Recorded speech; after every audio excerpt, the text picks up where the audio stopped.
رئیس النجار مضیف رسول اللہ حضرت خالد بن زید المعروف ابو ایوب انصاری الخزرجی رضی اللہ تعالیٰ عنہ۔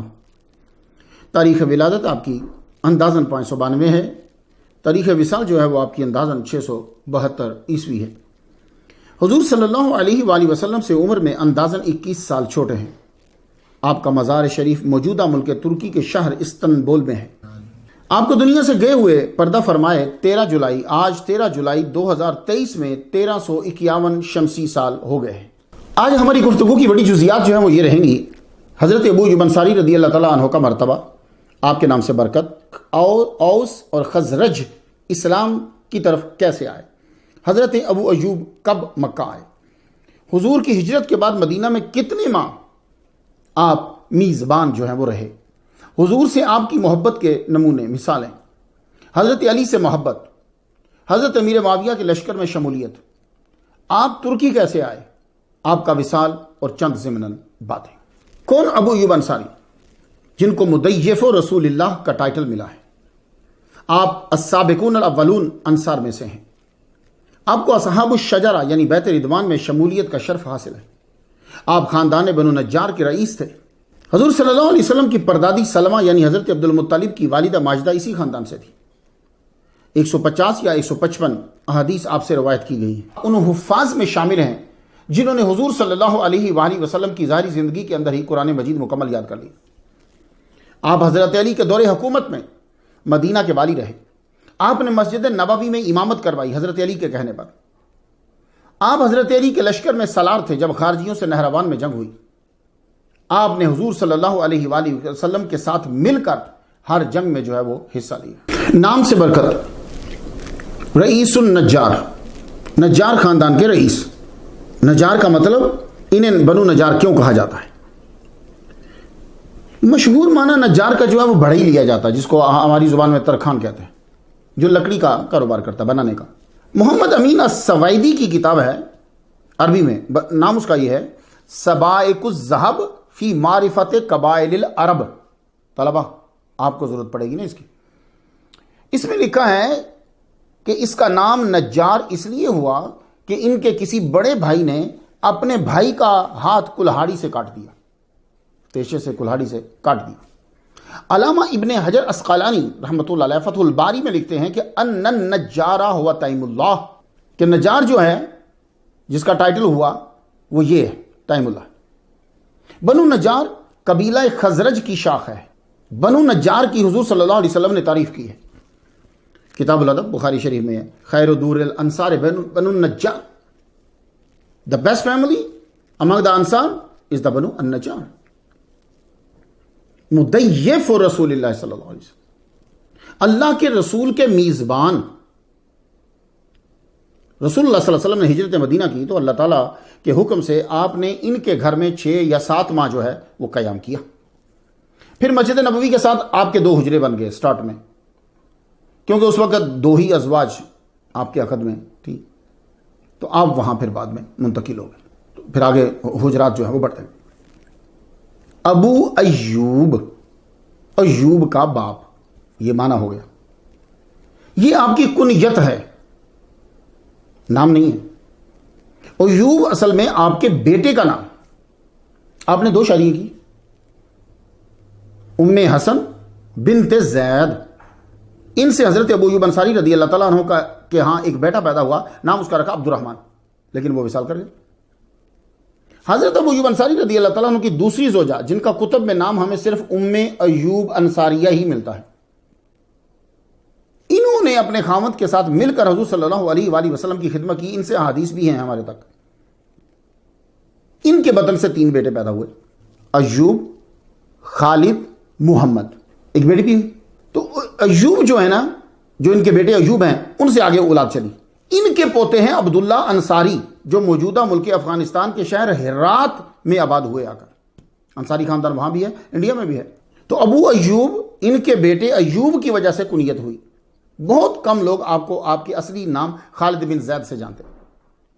یہ تو اس وقت معلوم ہوا جب حضرت علی رضی اللہ تعالیٰ عنہ نے کہا کہ خالد بن زید سے کہو کہ نماز پڑھائیں۔ ایوب کا معنی کیا ہے؟ اب یہ طلباء کے لیے، ایوب اصل میں ایوبن بر وزن فیعولن، ابو بکر محمد بن القاسم الانباری الازداد، اس کا نمبر ہے 340، میرے پاس جو ہے اس کا صفحہ بنتا ہے 416۔ وَمِنْهَا ایوب یکون عجمیا مجہول الاشتقاق، اس کا معنی آبا یعوب سے لوٹنے والا بھی کیا جاتا ہے۔ عبید بن الابرس کا شعر ہے وَكُلُّ ذِي غَيْبَةٍ يَعُوبُ وَغَائِبُ الْمَوْتِ لَا يَعُوبُ، بھئی جو گم جاتا ہے وہ کبھی نہ کبھی مل جاتا ہے، لیکن جسے موت غائب کر دیتی ہے وہ پھر کبھی واپس پلٹ کر نہیں آتا۔ تو اگر آبا یعوب سے ایوب ہوگا تو پھر معنی ہوگا الراجع الی اللہ۔ طلبہ کو سمجھ میں آ گیا ایوب؟ تو آپ کا جو من چاہے کر لیجیے، پر دلیل ہونی چاہیے اچھی۔ انصاری، ناصر تو لفظ سنا ہوگا مدد کرنے والا، اس کی جمع آتی ہے انصار۔ انصار مدینہ المنورہ کے ان صحابہ کو کہا جاتا ہے جنہوں نے سب سے پہلے اسلام قبول کیا، اور جب مکہ سے مسلمان ہجرت کر کے مدینہ آئے تو انہوں نے کسی نہ کسی طرح قولاً عملاً فعلاً دام میں در میں قدم میں سخنے اسلام کے پیروکاروں کی اور اسلام کے بانی کی خدمت کی۔ قرآن مجید میں انصار کی تعریف کی گئی ہے اور اعزازات سے بھی نوازا گیا ہے۔ سورۃ الانفال 74 میں انہیں سچے مومن کہا گیا ہے اور بخشش اور رزق کریم کا وعدہ کیا ہے برکت کے لیے۔ والذین آووا ونصروا اولئک هم المؤمنون حقا لهم مغفرۃ ورزق کریم۔ مغفرت، رزق کریم، وہ جنہوں نے پناہ دی اور مدد پہنچائی یہی لوگ سچے مومن ہیں، ان کے لیے بخشش اور عزت کی روزی۔ تو مہاجرین اور انصار دونوں کو سچا مومن کہا ہے، اور دونوں کے لیے بخشش اور رزق کریم، وہ جو السابقون الاولون۔ سورۃ توبہ کی آیت نمبر 100 پہ اللہ تعالیٰ نے مکہ سے ہجرت کرنے والوں اور مدینہ میں ان کی مدد کرنے والے انصار کو بڑے اعزازات سے نوازا ہے۔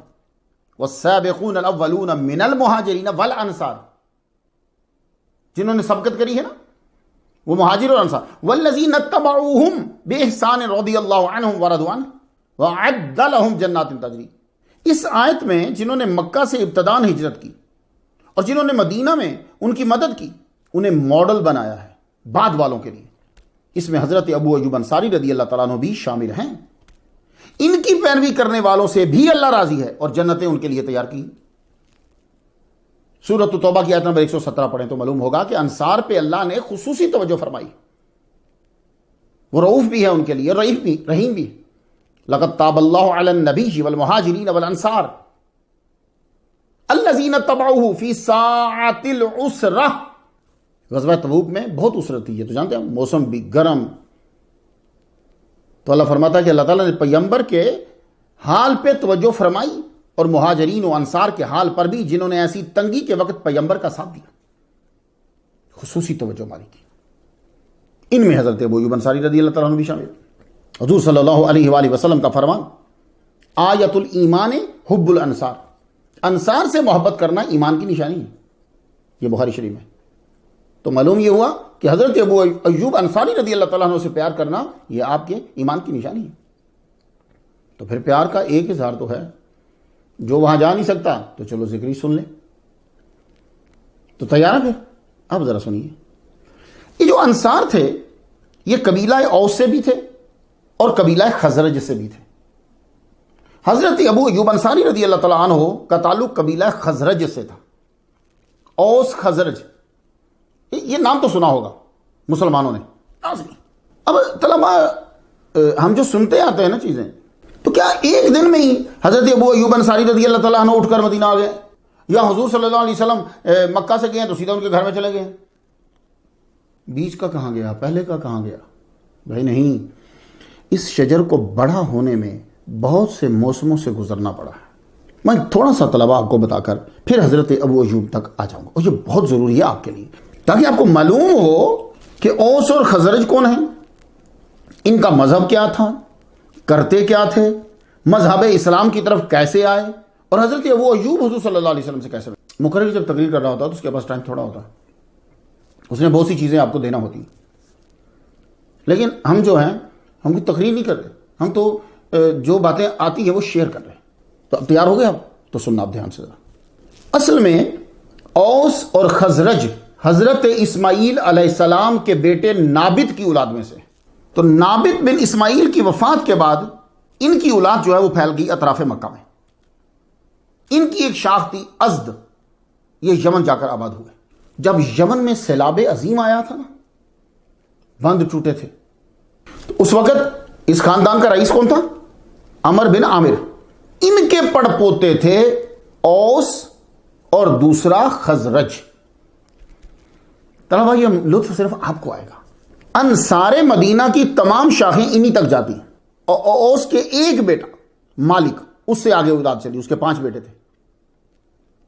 اور خزرج کے جو ہیں وہ خود سے 5 بیٹے تھے. یہ سنیں گے تو بنا ایسے ہی لگے جیسے حضور آئے اور سیدھا حضرت ابو ایوب کے گھر چلے گئے. عمر بن عامر کے 2 پڑ پوتے اوس اور خزرج. اوس کا ایک بیٹا جس کے آگے 5 بیٹے، اور خزرج کے اپنے 5 بیٹے، اولاد چلی. خزرج کے بیٹے عمر بن خزرج کی اولاد سے حضرت ابو ایوب انصاری رضی اللہ تعالیٰ عنہ. اوس اور خزرج کی ایک شاخ سالبیہ آئی، وہاں سے یثرب یعنی مدینہ شریف، وہاں آ کر یہ بس گئے. شروع میں یہ لوگ جو ہیں وہ یہودیوں کے انڈر تھے. تعداد ان کی کم تھی، علم ان کے پاس تھا نہیں، سوچ تھی نہیں، تو وہ صاحب علم کہلواتے تھے، یہ ان کے انڈر ہو گئے. وہ ان کے ساتھ غلاموں کا سا سلوک کرتے تھے. آہستہ آہستہ ان کی تعداد بڑھی، ان کی سوچ بڑھی، اضافہ ہوا، تو یہودیوں کے یہ برابر آ گئے. ہر قبیلے نے اپنے علاقے کو چن لیا، ٹھیک ہے، اور حفاظت کے لیے قلعہ بھی تعمیر کر لیا. جب تک اوس اور خزرج میں اتفاق تھا تو سردار قبیلہ خزرج سے ہوتا تھا. پھر اوس اور خزرج میں غلط فہمیاں پیدا کر کے لڑائی شروع کروا دی. Divide and rule. اس لیے میں آپ کو کہتا ہوں جب آپ میں لڑائی ہو تو دونوں ایک جگہ بیٹھ جاؤ، لڑائی ختم ہو جائے گی، 70% ختم ہو جائے گی. دونوں ایک جگہ بیٹھ جاؤ، بات کرو. آپ کسی کی مت سنو، فوراً ملاقات کرنے کی کوشش کرو. پہلے اوس اور خزرج کا ایک ہی سردار ہوتا تھا، اب ان کے ہر علاقے کا الگ سردار ہونے لگا. پھر دونوں میں وہ ہنگامے شروع ہوئے کہ جنگ میں تبدیل ہو گئے. 120 سال تک اوس اور خزرج آپس میں لڑتے رہے. آخری جنگ جو دونوں میں ہوئی وہ حضور صلی اللہ علیہ وآلہ وسلم کی ہجرت سے 5 سال پہلے ہوئی، مدینہ سے 2 مائل دور بوآس کے مقام پر. اس جنگ نے تو ان کی کمر توڑ کے رکھ دی. ایسے میں انہوں نے ایک سردار کے اصول کی طرف جانا ہی بہتر سمجھا. تو یہ طے پایا کہ عبداللہ بن ابی سلول جو ہر ایک سے ملتا تھا، صلح کلی کا قائل تھا، ہر ایک کو خوش رکھتا تھا، ہر ایک کے فائدے کی بات کرتا تھا، یعنی منافق تھا، اس کو یثرب کا بادشاہ مان لیا جائے. کیوں؟ اس لیے کہ عوام یہ کہہ رہی تھی کہ اس سے ہر بندہ خوش ہے. تو سچے بندے سے ہر بندہ خوش نہیں ہوتا، یہ یاد رکھیے. اگر ہر بندہ خوش ہے تو سچا نہیں ہے، وہ منافقت کر رہا ہے. بھائی ان کا مذہب کیا تھا؟ تو اوس اور خزرج جو ہیں وہ بت پرست. پہلے لات کی پوجا کرتے تھے، پھر بھگوان بدل لیا.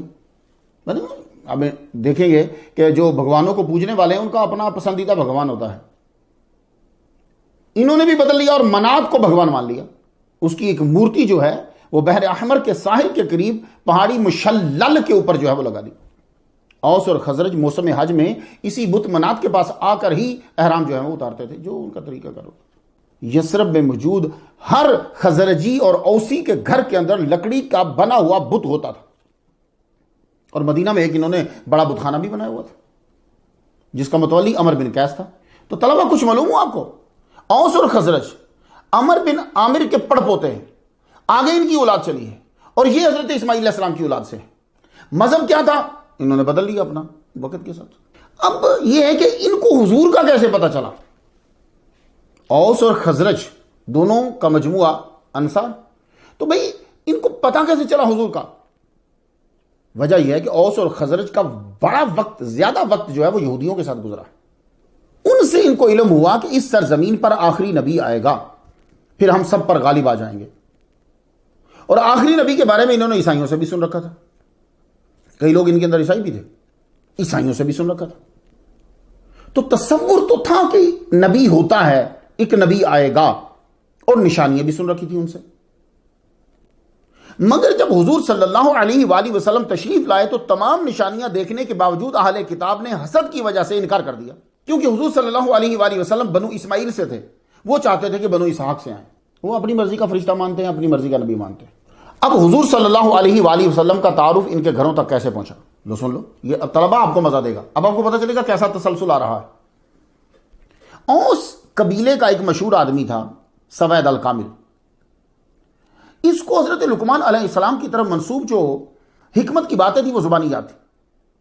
وجہ کیا تھی؟ اس کے ہاتھ ایک کتاب لگی تھی، وہ اس کو آسمانی کتاب سمجھتا تھا. اس نے وہ ساری یاد کر لی. یاد کرنے کے بعد اب یہ محفل میں بیٹھتا تو لقمان علیہ السلام کی حکمت کی باتیں سناتا لوگوں کو. یہ حکمت کی باتیں سنانے کی وجہ سے دو فائدہ ہوا. ایک تو اس کی شہرت ہو گئی، دوسرا اس شخص کو توحید اور نبوت سے آشنائی ملی اشارتاً. یہ آدمی مکہ میں اور مدینہ میں برابر مشہور تھا محفلوں کے اندر. تو ایک دفعہ موسم حج میں یہ مکہ آیا. حضور صلی اللہ علیہ وآلہ وسلم کو اس کا معلوم ہوا. آپ فوراً اس سے ملنے کے لیے گئے. آپ نے اسے توحید کے متعلق بتایا. بولا میں جانتا ہوں اللہ ایک ہے، اس کا کوئی شریک نہیں ہے، میرے پاس ایک آسمانی کتاب ہے امثال لقمان. وہ آسمانی، یہ اس کو آسمانی کتاب سمجھتا تھا جبکہ وہ کسی اور نے لکھی ہوئی، جمع کی ہوئی. آپ نے فرمایا تمہیں اس سے اچھی نہ بتاؤں؟ تو حضور صلی اللہ علیہ وآلہ وسلم نے پھر قرآنی آیات سنائی. معجزہ ہے نا بھائی، اور پھر زبان بھی نبی کی ہو. اللہ اکبر. تو جب آپ نے چند آیات سنائی تو وہ بڑا متاثر ہوا. اس نے واپس مدینہ جا کر اوس اور خزرج کی محافل میں آپ کا تذکرہ کیا. طلبہ کچھ سمجھ آ رہی بات آپ کو؟ یہ نہیں ہے کہ حضور آئے اور سیدھا حضرت ابو ایوب انصاری کے گھر چلے گئے. سوید الکامل نے بتایا یار میں ایک آدمی کو ملا ہوں، اس کی باتیں بڑی زبردست ہیں. ممکن تھا کہ سارے اوس اور خزرج اسی کی وجہ سے متعارف ہو جاتے حضور سے، لیکن انہیں قتل کر ابن زیاد، ایک اور بھی ابن زیاد ہے، اس کے ہاتھوں یہ قتل ہو گئے. مگر حضور کی خبر مدینے تک پہنچ گئی. پھر ایک اور واقعہ رونما ہو گیا کہ اوس قبیلہ جو ہے وہ قریش سے مدد لینے کے لیے مکہ آیا کہ بھائی ہماری مدد کرو، ہمیں پرابلم ہے. ان میں ایاس بن معاذ تھے. حضور صلی اللہ علیہ وآلہ وسلم کو ان کا معلوم ہوا تو آپ ان سے ملنے گئے. ان سے ملے، ان کو قرآن کی آیات جو ہیں وہ سنائی، توحید کے بارے میں بتلایا. اتنے متاثر ہوئے اور کہنے لگے اپنے ساتھیوں سے، کہنے لگے چھوڑو پرے کیا مدد لینے آئے ہو، اس سے بھی بہتر چیز ہمیں مل گئی ہے. وفد نے یہ کہا او بھائی اپنے کام کی طرف دھیان دو. مگر حضور سے یہ متاثر تو ہو چکے تھے. واپس مدینہ جا کر لوگوں کو توحید کی طرف بلانے لگے. یہ دوسری خبر پہنچ رہی ہے. اوس اور خزرج کو بیعت اولا اور بیعت ثانی سے پہلے پیام پہنچ چکا تھا، حضور کی خبر پہنچ چکی تھی. حضور صلی اللہ علیہ وآلہ وسلم کو توحید بیان کرتے ہوئے 9 سال گزر گئے. 10ویں سال موسم حج میں مینا کے اندر قبیلہ خزرج کے خیموں میں حضور پہنچ گئے. حج کرنے تو سارے آتے تھے، مشرک بھی آتے تھے. اب آج لفظ حج سے یہ نہ سمجھیں کہ مسلمان آتے تھے، نہیں، وہ سارے مشرک آتے تھے. ہر ایک کا بت اپنا اپنا تھا، لیکن آتے تو ضرور تھے یہاں. تو 10ویں سال مینا کے اندر قبیلہ خزرج کے خیموں میں حضور صلی اللہ علیہ وسلم پہنچ گئے. آپ نے ان کو توحید کی تبلیغ کی، دین اسلام کا بتایا اور فرمایا میں اللہ کا نبی ہوں. انہوں نے اس طرح کی باتیں یہود سے سن رکھی تھی، سوید سے بھی سن رکھی تھی، یاد سے بھی سن رکھی تھی. فوراً بولے یہ تو وہی باتیں ہیں، چلو اسلام قبول کرو. کہیں ایسا نہ ہو کہ یہود ہم سے سبقت لے جائیں. 6 لوگوں نے اسلام قبول کیا، 6 بندوں نے. یہ ابو ایوب انصاری کے قبیلہ سے تھے. یہ جو 6 پہلے 6 خزرجی مسلمانوں نے مدینہ شریف میں خزرجیوں کے گھر حضور کا پیام خصوصی طور پہ پہنچایا. حضرت ابو ایوب انصاری رضی اللہ تعالیٰ عنہ بھی خزرجی ہیں. تو 6 بندوں نے پہلے اسلام قبول کیا. اب نبوت کے 11ویں سال 12 بندے آئے. 10 قبیلہ خزرج سے، 2 قبیلہ اوس سے. ان میں سے 5 تو پرانے ہی تھے، تو 6 نئے ہوئے. حضور صلی اللہ علیہ وسلم مینا میں رات کے وقت ان سے خفیہ ملاقات کی.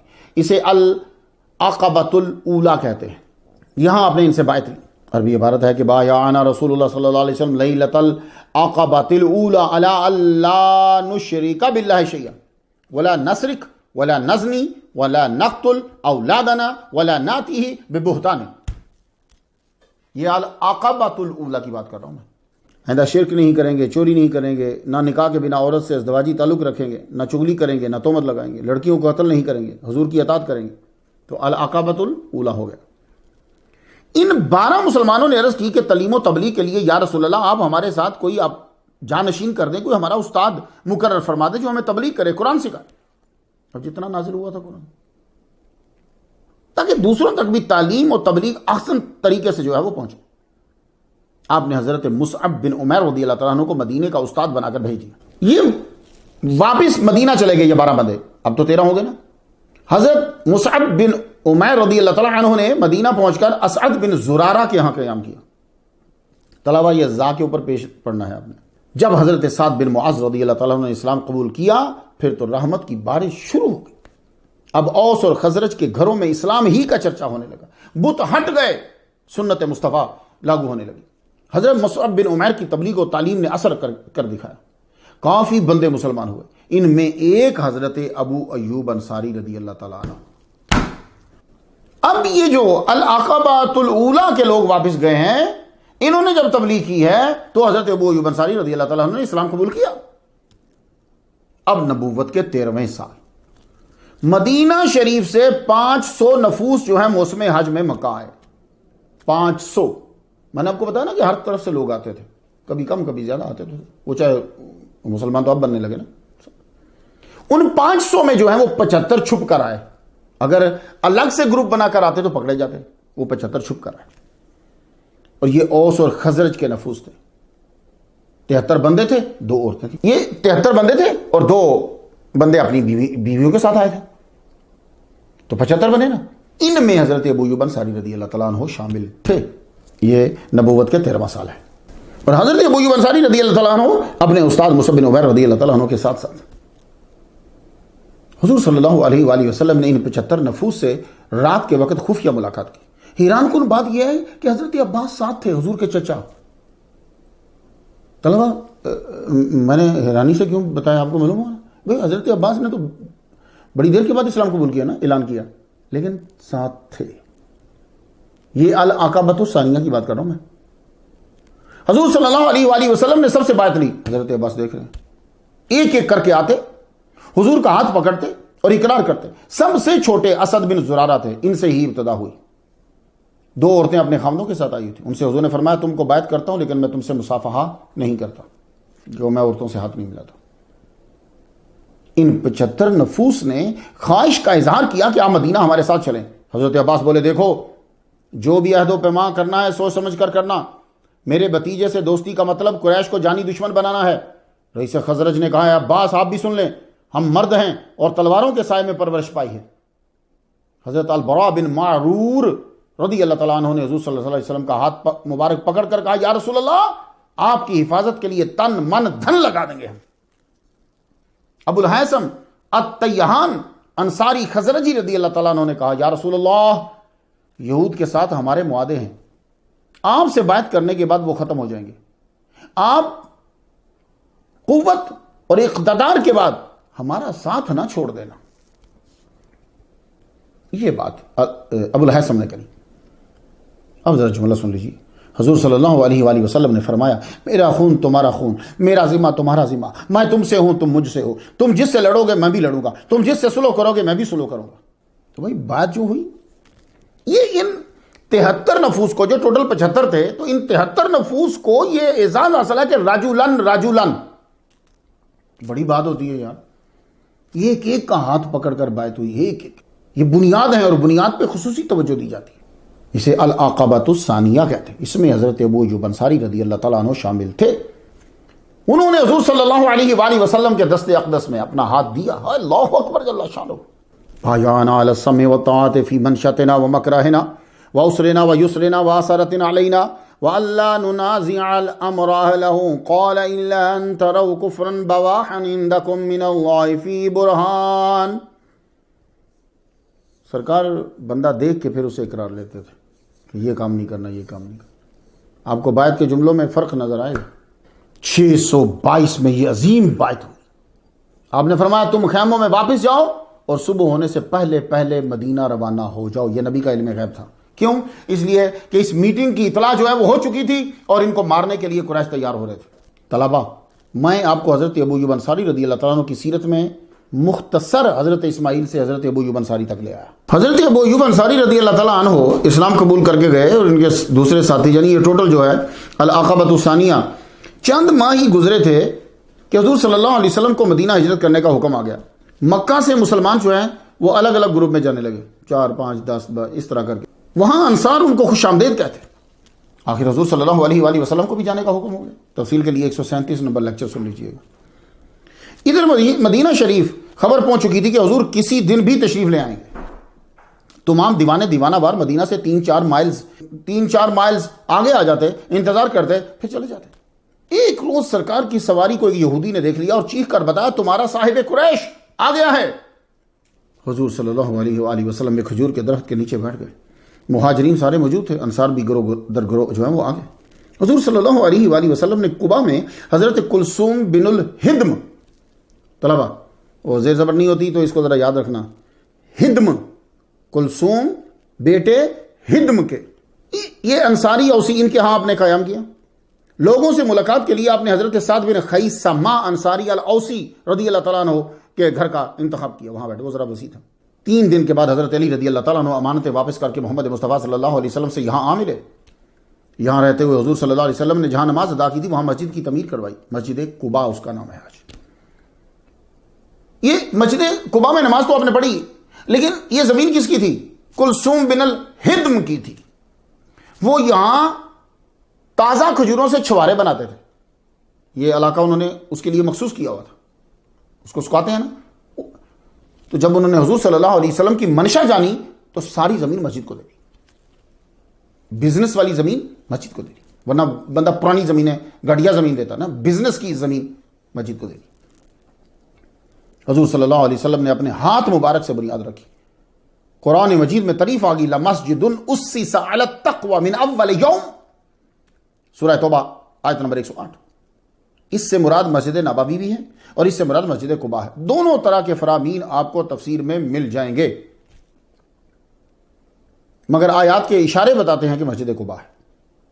حضور صلی اللہ علیہ وسلم نے ہفتہ کے دن مقرر کر رکھا تھا، سیٹرڈے، جی ہفتہ مقرر کر رکھا تھا۔ یہ دن آپ آتے اور 2 رکعات یہاں پڑھتے تھے، تو اس سے معلوم ہوا کہ دن مقرر کرنا بدعت شرک نہیں ہے۔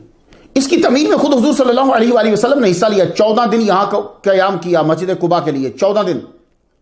پھر آپ یہاں سے روانہ ہوئے تو قباء کے انصاری اوسی جو ہیں وہ رو پڑے، یا رسول اللہ ہم سے کوئی گستاخی ہوئی، ہم سے غلطی ہو گئی، کوئی کمی رہ گئی۔ آپ نے فرمایا میں جہاں جا رہا ہوں وہیں جانے کا مجھے حکم ہے۔ آپ نے اونٹنی بلوائی قصوہ، اس کے اوپر بیٹھ کے بنو نجار کی طرف چل پڑے۔ بنو نجار کے لوگ بھی آ گئے، اسرا لگایا ہوا، سرکار جلوس میں جا رہے ہیں۔ کچھ لوگ گھروں سے باہر آ گئے، کچھ چھتوں میں چڑھ گئے اور غلمان گلیوں میں پھرنے لگے۔ راہ میں بنو سالم کے محلہ کے اندر جمعہ کا ٹائم آ گیا، تو پہلی نماز جمعہ بنو سالم قبیلے میں پڑھی، 100 آدمی آپ کے پیچھے نماز ادا کی۔ تو طلبہ آپ سے کوئی پوچھے کہ پہلی جمعہ یہ بنو سالم میں ادا کی، 100 بندوں نے پڑھی، وہاں آج مسجد ہے، مسجد جمعہ۔ نماز جمعہ کے بعد آپ آگے بڑھے اور بنو نجار کے محلہ میں پہنچ گئے۔ راہ میں بچیوں نے جو آپ کے ننہال سے تھی، طلع البدر علینا من ثنیۃ الوداع وجبت شکر علینا ما دعا للہ داعی، میں نے اس جگہ کو دیکھا، اب انہوں نے اس جگہ کو سیو کر دیا جہاں بچیوں نے کھڑے ہو کے سرکار کا استقبال کیا تھا۔ اس سال میں زیارت کر کے آیا۔ حضور صلی اللہ علیہ وآلہ وسلم مدینہ میں داخل ہوئے تو اونٹنی کی لجام کو چھوڑ دیا، آپ نے ہاتھ میں پکڑا، چھوڑ دیا۔ وہ دائیں بائیں دیکھتی رہی، چلتی رہی۔ کسی قبیلے کے پڑاؤ کے قریب سے گزرتے تو وہ عرض کرتے، ہلما الینا الی العدد العدۃ والمناعۃ والعزۃ۔ طلبہ تقریر جب کرو تو یہ جملہ بھی بولنا۔ ہم سیدھا حضور کو حضرت ابو ایوب انصاری رضی اللہ تعالیٰ عنہ کے گھر لے جاتے۔ رجال و بنی سالم نے کہا ہمارے پاس قیام فرمائیں، صاحب طاقت ہیں، صاحب اسلحہ ہیں اور صاحب عزت ہیں۔ آپ نے دعائیں دی، انہیں فرمایا خلوا سبیلہا فإنہا مأمورۃ من اللہ، اونٹنی کا رستہ چھوڑ دو، وہ اللہ کے حکم کے تابع ہے۔ رجال و بنی بیادہ نے عرض کی ہلما الینا الی العدد العدۃ والمناعۃ، آپ نے انہیں بھی دعائیں دی اور فرمایا اونٹنی کو جانے دو، یہ مامور من اللہ ہے۔ بنو سعدہ کے پاس سے گزرے، سعد بن عبادہ نے عرض کی ہمارے پاس قیام فرمائیں، ہم آپ کی حفاظت کی طاقت رکھتے ہیں، ہمارا ایک مقام ہے معاشرے میں۔ یہاں آپ نے دعاؤں سے ان کو بھی نوازا اور فرمایا میری اونٹنی کو اللہ کا حکم ہے، اسے چھوڑ دو۔ بنو حارث کے قریب سے گزرے تو رئیس خارجہ بن زید اور عبداللہ بن رواحہ عرض کرنے لگے ہلما الینا الی العدد العدۃ والمناعۃ، آپ نے دعا دی اور وہی جواب دیا۔ دار بنی عدی کے قریب سے گزرے تو انہوں نے بھی رکنے کی گزارش کی۔ سلیط بن کیسر ان کے والد نے کہا ہمیں شرف بخشیے، آپ نے سیم جواب دیا۔ حضور صلی اللہ علیہ وسلم کی اونٹنی مبارک آگے بڑھی، ہر ایک نے ہر حربہ استعمال کیا۔ ایک آدمی جن وجوہات کی بنا پر کسی کا مہمان بنتا ہے وہ سب سے زیادہ سیکیورٹی ہوتی، اس کا بھی اظہار کر دیا کہ ہمارے ہاں جو آ جائے پھر کسی کی ہمت نہیں کہ اسے تکلیف پہنچائے۔ قرابت داری کا بھی اظہار کیا، مگر حضور صلی اللہ علیہ وسلم فرماتے ہیں اونٹنی کو اللہ کا حکم ہے. اب اونٹنی کے آگے پتے بھی کیے شاید رک جائے. اس عمل نے سب پہ عیاں کر دیا کہ واقعی اونٹنی اللہ کے حکم سے چل رہی ہے. حالانکہ وہ اتنا چل کر آئی ہے، کھانے پینے پہ دھیان دے دیں. آپ دار بنی مالک بن نجار تک گئے تو خود ہی اونٹنی بیٹھ گئی. اب یہ شبہ ہو سکتا تھا شاید تھک کر بیٹھ گئی ہے، جگہ کوئی اور ہے. اس کا ازالہ یوں ہوا کہ وہ بیٹھی، حضور نہیں اترے. وہ بیٹھی، حضور نہیں اترے. اونٹنی پھر کھڑی ہو گئی، آگے چکر لگایا، پھر آ کر وہیں بیٹھ گئی. اب یہاں گھر تو بہت سے تھے، آپ کس کے گھر جاتے ہیں؟ تو فرمایا کرہ ڈالو. یہ یہاں بیٹھی ہے، کس کا گھر ہے؟ تو کرہ نکلا حضرت ابو ایوب انصاری رضی اللہ تعالیٰ عنہ کے نام. انہوں نے جلدی سے سامان پکڑا اور دوڑے گھر سامان لے کر چلے گئے. طلبہ سمجھ آ گئی کچھ آپ کو؟ اب آپ بیان کرو گے تو رنگ جدا ہوگا. حضرت ابو ایوب انصاری رضی اللہ تعالیٰ عنہ نے ادب کی وجہ سے گھر کا اوپر والا حصہ پیش کیا. آپ نے فرمایا مجھے لوگ دن بھر ملنے آئیں گے، تمہیں اور تمہاری فیملی کو تکلیف ہوگی، تم اوپر رہو، نچلا حصہ مجھے دے دو. الامر فوق الادب. وہ اوپر چلے گئے. اس مکان کو کور کر دیا گیا ہے، لیکن یہ مکان اب بھی ہے جی، اور جو نظر آتا وہ نہیں، اس کے اندر ہے. پہلی رات تھی، اوپر والے حصے میں اس جگہ بیٹھ کر رات گزار دی جہاں انہیں یقین تھا کہ ہم عین حضور کے جسد انور کے اوپر نہیں ہیں. رات ساری گزر گئی. ایک رات کا اثر اتنا بندے پہ نہیں ہوتا. دوسری رات آ گئی. اب دوسری رات میں بھی ایسا ہی کیا انہوں نے، لیکن سردی ذرا محسوس ہوئی تو کہنے لگے اپنی زوجہ سے تو تم وہ کتیفہ، چادر یا لحاف، جو بھی اب ترجمہ کسی نے لحاف کیا کسی نے چادر کی، لے کر آؤ. وہ ادھر سے یوں دیوار کے ساتھ ساتھ کتیفہ لینے گئی. کتیفہ لے کے جب آ رہی ہیں تو آپ کو پتا کہ مٹکے جو ہوتے ہیں نا ہم نے سائڈ پہ رکھے ہوتے ہیں، وہ جب سائڈ سے گزر رہی تھی وہ مٹکے سے اٹکی تو مٹکا گر گیا. مٹکا گرا تو پانی پھیل گیا. تو اس وقت چھتیں لینٹر کی تو ہوتی نہیں تھی، تو خدشہ ہوا کہ کہیں پانی ٹپکنے نہ لگ جائے. وہی جو کتیفہ ہے یا لحاف ہے وہ اس کے اوپر رکھ دیا تاکہ وہ پانی کو سک کر لے. جب اس نے پانی کو سک کر لیا، اب جو اوپر لینا تھی وہ تو گیلی ہوگی. اب ساری رات پھر بیٹھے رہے، رات پھر گزر گئی. حضور صلی اللہ علیہ وآلہ وسلم سے سلام کرنے پہنچے تو اب دوسری رات بھائی چہرے پہ نیند کے اثرات کہ سوئے نہیں ہیں، بیداری کے اثرات ہیں. حضور صلی اللہ علیہ وسلم نے پوچھا سوئے نہیں؟ حضرت ابو ایوب انصاری خزرجی رضی اللہ تعالیٰ نے ساری کیفیت اور رویداد سنا دی. حضور نے ان کی عقیدت کی شدت کو دیکھتے ہوئے فرمایا تم نیچے آ جاؤ. پھر حضرت ابو ایوب نے آپ کا سامان مبارک جو ہے وہ نیچے سے اوپر منتقل کر دیا. تو یہ حضور نے جب اوپر ہی جانا تھا تو پہلے اوپر چلے جاتے نہیں. اس کے اندر طلبہ بہت سارے نکاتا. آپ سمجھو کیسے ادب پھر ہم کیسے سیکھتے؟ حضرت ابو ایوب انصاری کا عشق کیسے پتہ چلتا بھائی؟ ہاں، ادب اور عشق یہ چیزیں کتابوں کے پڑھنے سے نہیں آتی جناب. حضرت ابو ایوب انصاری تو ابھی مسلمان ہوئے ہیں، سرکار کی محفل میں تو اب بیٹھیں گے. اللہ، یہ عطائے خدا بندی ہوتی. سرکار صلی اللہ علیہ وآلہ وسلم نے جو پہلا کام کیا وہ مسجد تعمیر کرنے کا کام. سامنے ہی حضرت سہل، حضرت سہیل، یہ دو بچے تھے، یتیم بچے. ان کی زمین تھی، ان کو 4.25 تولے سونا جو ہے وہ دے کر مسجد کی زمین لی. ایک روایت نقدی دے کر لی، یہ دوسری روایت. چلو جو بھی ہو سکتا ہے کہ نقدی 4.25 تولے سونے کے برابر ہو. میری بات سمجھ آپ؟ یا 4.25 تولہ سونا ہی دے دیا ہو، کیونکہ بھائی تب تو جو سکے کوائنز ہوتے تھے وہ بھی تو سونے اور چاندی کے ہی تو ہوتے تھے وزن کے حساب سے. حضرت اسعد بن زرارہ انصاری خزرجی النجاری رضی اللہ تعالیٰ عنہ نے اپنا ایک باغ بھی ان کو دے دیا. سبحان اللہ. پھر تعمیر شروع ہو گئی. حضور صلی اللہ علیہ وسلم نے خود حصہ لیا، شروع سے لے کے آخر تک. مہاجرین و انصار سب ملے، بڑھ چڑھ کر حصہ لیتے. حضرت عمار ابن یاسر رضی اللہ تعالیٰ عنہ، جن کا تذکرہ میں 190 پہ کر آیا ہوں، انہوں نے سب سے زیادہ اینٹیں اٹھائیں. لفظ پڑھتے تھے ہم مسلمان ہیں، ہم مسجد بناتے ہیں. اللہ اکبر جل شان. یہ کہتے جاتے، اینٹیں لگاتے جاتے. حضرت ابو ایوب انصاری رضی اللہ تعالیٰ عنہ کے گھر میں 7 ماہ محمد مصطفیٰ صلی اللہ علیہ وسلم نے قیام کیا ہے. کھانا حضرت ابو ایوب انصاری رضی اللہ تعالیٰ عنہ کی طرف سے آتا. کچھ اور لوگ بھی نذرانے دیتے، لیکن یہ کھانا انہی کی طرف سے آتا. اب یہاں طلباء ایک بات کر جو آپ بچپن سے سنتے آ رہے ہو یا ہمارے پرانے علماء کرتے آ رہے ہیں، کیا یہ گھر حضور کا ہی تھا؟ کیا ان کے پاس طبہ ہمیری کا خط تھا؟ اس کا جواب آپ کو میرے 173 نمبر لیکچر میں ملے گا۔ یہاں میں اتنا عرض کرتا ہوں کہ جدید جو محقق ہیں، بڑی کتابیں لکھی ہیں، طالب الہاشمی نے، کہتے ہیں کہ یہ بات اہل سیر کے نزدیک پایا ثقاہت تک نہیں پہنچتی۔ حضرت ابو ایوب کی زوجہ کھانا خود پکاتی، سب سے پہلے حضور صلی اللہ علیہ وآلہ وسلم کو بھیجا جاتا۔ اب سرکار کھانا تناول فرماتے، وہ واپس آتا کھانا یا برتن، اس کے بعد انہوں نے کھانا ہے، تو وہ پھر کیا کرتے کہ دیکھتے کہ سرکار کی انگلیاں مبارک کہاں لگی ہیں برتن میں، اسی جگہ سے پھر کھانا لے کر وہ کھاتے۔ یہ حدیث میں لکھا ہوا ہے، قرآن میں لکھا ہوا ہے یہ۔ تو جہاں سے حضور نے کھایا تھا وہیں سے برکت کے لیے حضرت ابو ایوب کی بیوی اور بچے کھاتے۔ مسند امام احمد 23,570 نمبر حدیث ہے۔ ایک روز سرکار نے کھانا کھائے بنا ہی برتن واپس بھیج دیا۔ آپ نے فرمایا اجل ان فیہ بصلا او سومن، یہ بصلا ہے یا سومن ہے، یعنی گارلک ہے یا آنین ہے۔ فکرہت ان آکلہ من اجل الملک الذی یاتینی واما انتم فکلوا، مسند الانصار 23,570۔ یہ کھانا سرکار نے واپس بھیج دیا، اور ایک روایت میں یہ ہے کہ کھانا کسی نے بھیجا تو سرکار نے ان کو دے دیا۔ جو بھی ہو بات کو سمجھنے کی کوشش کرو۔ کھانا واپس کیا، روتے ہوئے یا رسول اللہ کو گستاخی ہوگی، غلطی ہو گئی، آج آپ کی انگلی مبارک کے نشان نظر نہیں آئے۔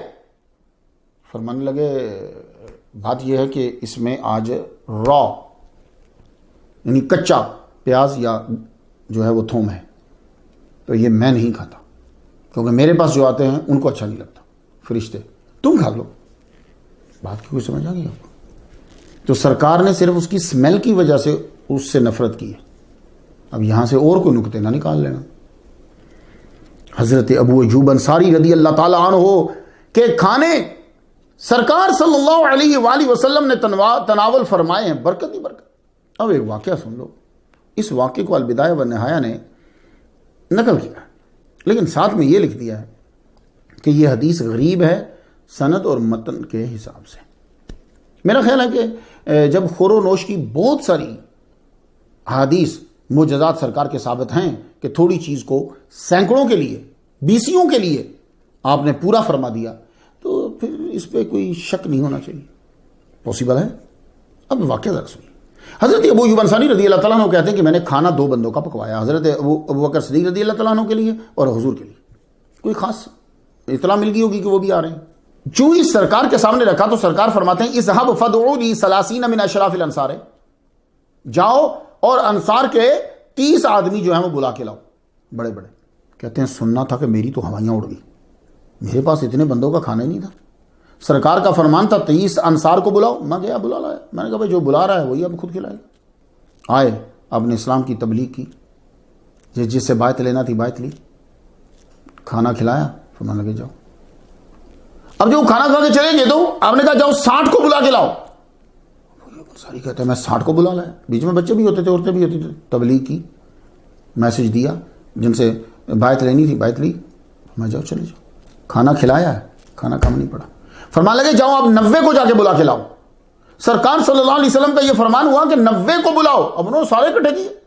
آئے، سرکار نے کھانا پیش کیا، انہوں نے کھایا، تو کہتے ہیں کہ میں نے 2 آدمیوں کا کھانا پکایا تھا، حضور صلی اللہ علیہ وآلہ وسلم نے 180 بندوں کو کھانا کھلا دیا، مگر وہ کھانا ختم نہیں ہوا۔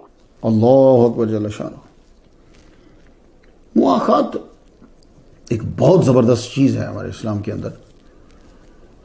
ہجرت کیے 5 ماہ گزر گئے، ٹھیک ہے۔ آپ سے کوئی پوچھے نا کہ مواخات کب ہوئی، مواخات کا لفظ تو آپ سنتے ہیں لیکن یہ نہیں آپ کو پتا کہ ہوئی کب، تو طلبہ یہ یاد رکھنا 5 ماہ گزر گئے ہجرت کو۔ تو ان 5 ماہ میں مدینہ کے ہر گھر کے اندر خواہ اوس کا تھا یا خزرج کا یا یہودی کا، حضور کا تذکرہ شروع ہو گیا تھا۔ آپ کی شان و شوکت سے حسد کی بنا پر ایک اور گروپ وجود میں آ گیا وہاں۔ ان کا سردار کون بنا؟ عبداللہ بن ابی سلول خزرجی، کیونکہ اوس اور خزرجی مل کر اسے اپنا بادشاہ بنانا چاہتے تھے، مگر حضور کی آمد پر سب ستارے باندھ پڑ گئے۔ انک لعلی خلق عظیم۔ حضور صلی اللہ علیہ وسلم نے معاہدے بھی کیے اور مسلم کمیونٹی کی بہتری کی طرف دھیان بھی دیا۔ ہجرت کے 5 ماہ بعد آپ نے حضرت انس بن مالک کے وسیع گھر کے اندر انصار و مہاجرین کو جمع کیا۔ مہاجرین کی طرف اشارہ کرتے ہوئے انصار سے کہا کہ یہ تمہارے بھائی ہیں۔ پھر ظاہری و باطنی حالات کا مشاہدہ کرتے ہوئے ایک مہاجر کو دوسرے انصار کا بھائی بنا دیا۔ سرکار ظاہری اور باطنی دونوں مشاہدہ کرتے تھے. اب حضرت ابو ایوب انصاری رضی اللہ تعالیٰ عنہ کا بھائی کس کو بنایا؟ حضرت مصعب بن عمیر کو. استاد بھائی بنا شاگرد کا. آپ کا اصل دوست وہ ہوتا ہے جو نہ صرف عزت کرے بلکہ آپ کی عزت بچائے بھی. یہ یاد رکھیے. یہ سامنے تعریفیں کرنے والے بڑے ملیں گے آپ. اصل پتہ کب پتہ چلتا ہے کہ یہ بندہ میرا دوست ہے یا یہ بندہ میرا خیر خواہ ہے یا یہ اس کی تعریفیں سچی تھیں؟ جب اس کو نقصان پہنچ رہا ہو پھر بھی وہ تمہاری تعریف کرے، جب اس کو دکھ پہنچ رہا ہو پھر بھی وہ تمہاری تعریف کرے. وہ ایسا بندہ مت چھوڑنا. اور ویسے ہی کوئی آدمی آپ کے سامنے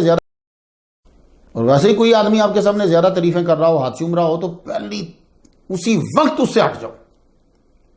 پہلی دفعہ اس کی طرف جانا. خطرناک آدمی ہے وہ. واقعہ عفق کا تو آپ کو پتا ہے، اس پہ تفصیل میں 133 نمبر سٹوری پہ کرایا. اب یہاں تفصیل پھر بیان کروں گے تو لمبا ہو جائے گا. جب حضور صلی اللہ علیہ وسلم کی محبوبہ بی بی حضرت عائشہ صدیقہ رضی اللہ تعالیٰ عنہ پہ تہمت لگائی گئی تو پھر لوگوں نے دل کی بھڑاس نکالی جناب. جج بن کر خوب بھڑاس نکالی. دوسرے کی بری چیز کوئی ملتی ہے نا تو آدمی جج بن جاتا ہے. زیادہ تر ان میں منافق شامل تھے. حضور صلی اللہ علیہ وآلہ وسلم نے اوس و خزرج کے چیدہ چنیدہ پسندیدہ بندوں سے بھی اس معاملے میں مشورہ کیا. ان لوگوں میں حضرت ابو ایوب انصاری رضی اللہ تعالیٰ عنہ بھی شامل تھے. اب گفتگو سن کر جب آپ واپس گھر آئے تو ام ایوب اپنی زوجہ سے پوچھتے ہیں کہ اے ام ایوب، تم بتاؤ اگر تم ہوتی حضرت عائشہ کی جگہ پہ جو سچویشن ہے تو کیا تم کوئی برا کام کرتی جیسا منافقین برے ہیں؟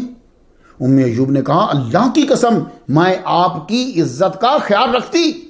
تو علی کے ماننے والے حضرت ابو ایوب انصاری نے اس وقت حضرت عائشہ صدیقہ رضی اللہ تعالیٰ عنہ کی شان میں کہا اللہ کی قسم حضرت عائشہ خیر من کے و خیر من نساء العالمین. اب یہ نہ کو حضرت ابو ایوب انصاری حضرت علی کے لشکر میں شامل تھے، باقی بھی ساری چیزیں ماننی ہیں. کیا کہا حضرت بی بی عائشہ صدیقہ کے بارے میں؟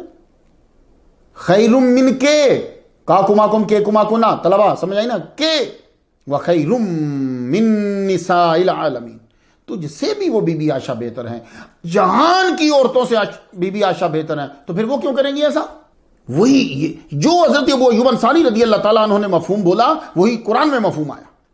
لولا اذ سمعتموہ ظن المؤمنون والمؤمنات بانفسہم خیرا وقالوا ھذا افک مبین. سورہ نور کی آیت نمبر 12.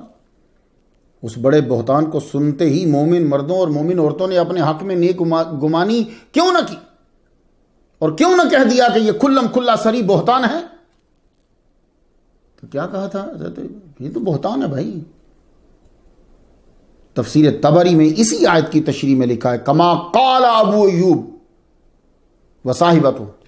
کما قال حضرت ابو ایوب اور ام ایوب نے نیک گمانی سے کام لیا تھا. حضور صلی اللہ علیہ وسلم کی ازواج کے لیے حجرے وقت کے ساتھ ساتھ بنتے گئے بڑھتے گئے. حضور اب وہاں رہتے تھے. مضیف الرسول، یہ ایک ضیافت ذرا سن لینا. ابن حبان نے اسے اپنی صحیح میں جو ہے وہ بیان کیا ہے ابن عباس رضی اللہ تعالیٰ عنہ سے. شدید کڑکتی دھوپ. حضرت ابوبکر صدیق کو بھی بھوک لگی. آپ گھر سے نکلے تو آگے حضرت عمر رضی اللہ تعالیٰ عنہ کو دیکھا، وہ بھی باہر آ رہے. تو کہنے لگے کیسے نکلے ہو؟ تو یہ بڑی شدید بھوک لگی. کہنے لگے میری حالت بھی یہی ہے. کہنے لگے اچھا پھر آپ کیا کریں، سامان کوئی نہیں مل رہا کہیں سے. یہ اچھا چلو حضور کے ہاں چلتے. سرکار باہر تشریف لائے تو ان کی بھی وہی کیفیت، شدید بھوک لگی. حضور نے فرمایا چلو تم دونوں میرے ساتھ چلو. دونوں کو ساتھ لے کر محمد مصطفیٰ صلی اللہ علیہ وسلم حضرت ابو ایوب انصاری رضی اللہ تعالیٰ عنہ کے گھر گئے. اپنی آمد کی اطلاع اندر پہنچائی. طریقے مختلف ہوتے تھے تب. آج کل تو بیل ہوتی ہے نا دروازہ کھٹک. اندر سے ام ایوب آئی. نصیب ذہن نصیب آپ تشریف لائے. آپ نے پوچھا ابو ایوب کدھر ہیں؟ وہ پوچھا تو آواز پہنچ گئی. وہ ساتھ ہی ان کا باغ تھا تو وہاں کھجوریں توڑ رہے تھے. وہ دوڑتے ہوا ہے. جی حضور حکم. حضور صلی اللہ علیہ وآلہ وسلم ان کے ساتھ چل پڑے اور باغ تک چلے گئے. مزاج شرس تھے لوگ. فوراً انہوں نے کھجوریں جو ہیں وہ حضور صلی اللہ علیہ وآلہ وسلم کے سامنے رکھی اور عرض کرنے لگے یا رسول اللہ آپ تشریف رکھیں، میں بکری ذبح کرتا ہوں اور میں بھون کر آپ کے سامنے رکھتا ہوں. حضور نے فرمایا کوئی دودھ دینے والی نہ ذبح کرنا، کیونکہ ظاہر ہے وہ فائدہ دے رہی ہے تو نقصان. آپ نے پھر ایک بکرا جو ہے وہ سال کا تھا اسے ذبح کیا، ذبح کرنے کے بعد بھونا بھون سرکار کے سامنے لائے.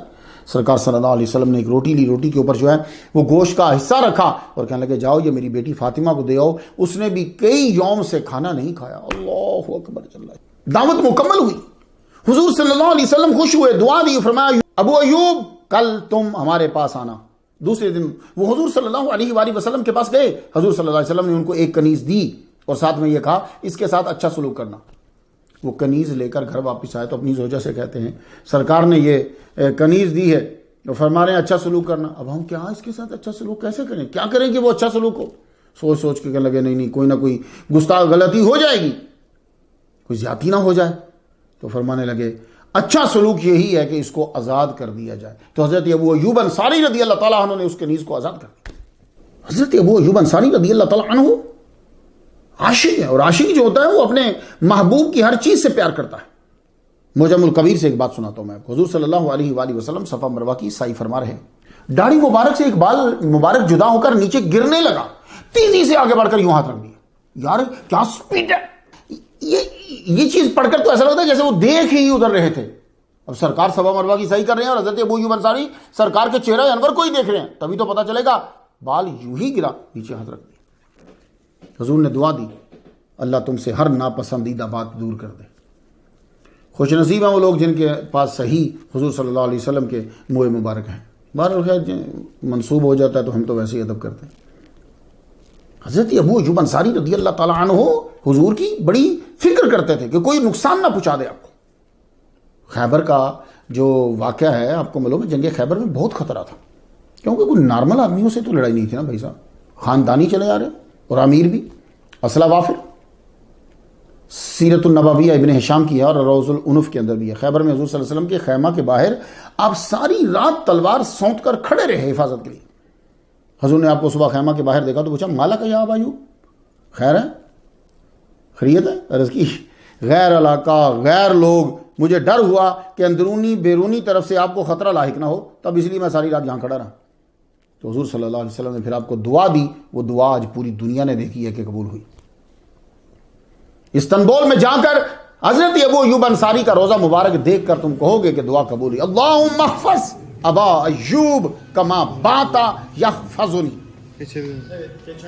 اسی دعا کا ہی اثر تھا کہ اندازاً تقریباً 800 سال کے بعد بھی آپ کی قبر مبارک ظاہر ہو گئی. حضور صلی اللہ علیہ وآلہ وسلم کے ساتھ رہتے ہوئے آپ کی حاضری میں ہی قرآن مجید کو یاد کر لیا. بہت سی حدیث آپ کے ذریعے سے ہم تک پہنچی ہیں. آپ کو تفصیل سے پڑھنا ہو کہ حضرت ابو ایوب انصاری رضی اللہ تعالیٰ عنہ سے مروی حدیث کو تو مسند امام احمد سے مسند الانصار نکالیے گا. آپ طلبہ پہلے مسند امام احمد لیجیے گا، اس میں سے مسند الانصار نکالیے گا تو پھر پڑھیے گا. حضرت ابو ایوب انصاری رضی اللہ تعالیٰ عنہ حضور صلی اللہ علیہ وسلم کا فرمان غور سے سنتے، یاد کرتے اور پھر لوگوں تک بھی پہنچاتے.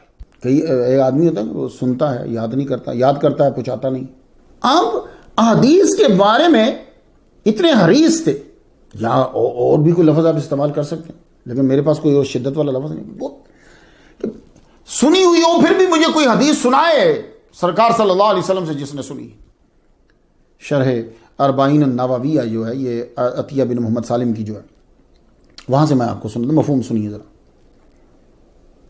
آپ نے خود حضور صلی اللہ علیہ وسلم سے ایک فرمان سن رکھا تھا. مفہوم اس کا یہ ہے کہ جو کسی رسوائی کی بات پر مومن کی پردہ پوشی کرتا ہے، کل قیامت کے دن اللہ تعالیٰ اس کی پردہ پوشی فرمائے.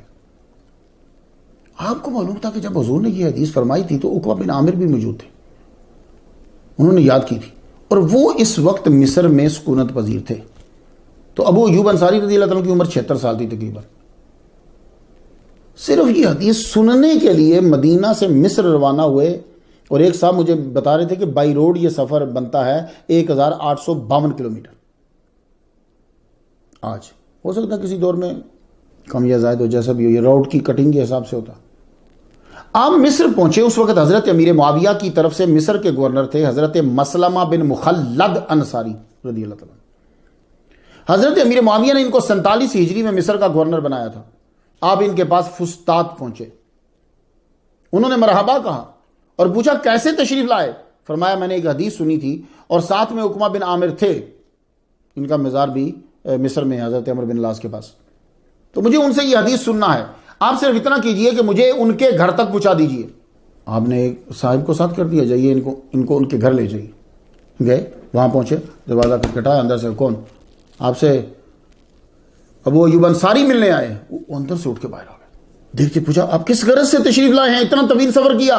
فرمایا کہ کوئی غرض نہیں ہے، اور کچھ چاہیے بھی نہیں ہے، نہ کھانا نہ کچھ، رکنا بھی نہیں، بس اتنا کرو کہ وہ حدیث تم نے سنی تھی تو وہ ذرا حدیث سنا دو۔